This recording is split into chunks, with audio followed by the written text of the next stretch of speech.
یہ کہانی ہے ایک ایسے عظیم شخصیت کی جس نے اپنی ایمان کی طاقت اور علم کی بدولت ایک ایسی سلطنت بنا ڈالی جس نے پورے یورپ پر اپنا دھاک 600 سال تک بنائے رکھا۔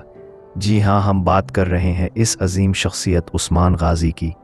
یہ وہی عثمان ہے جنہوں نے ایک چھوٹے سے قبیلے سے ایک ایسی سلطنت کی بنیاد رکھی جس نے 600 سال تک دنیا کے ایک بڑے حصے پر حکومت کی۔ سلطنت عثمانیہ۔ عثمان غازی ارطغرل غازی کے بیٹے اور سلیمان شاہ کے پوتے تھے۔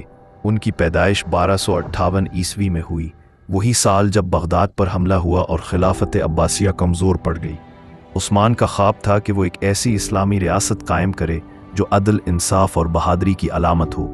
ان کی قیادت میں قائی قبیلہ ایک منظم فوج میں بدلا اور انہوں نے بازنطینی علاقوں میں مسلسل فتوحات حاصل کی۔ عثمان غازی کی سب سے اہم خصوصیت ان کا ایمان، ان کا حلم اور ان کی فراست تھی۔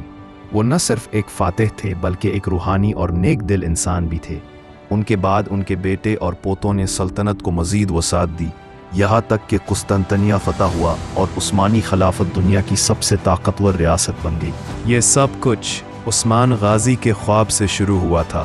آج بھی ترکی کا نام عثمانیہ سے جڑا ہے اور عثمان غازی کا نام تاریخ کے سنہری الفاظ میں لکھا جاتا ہے۔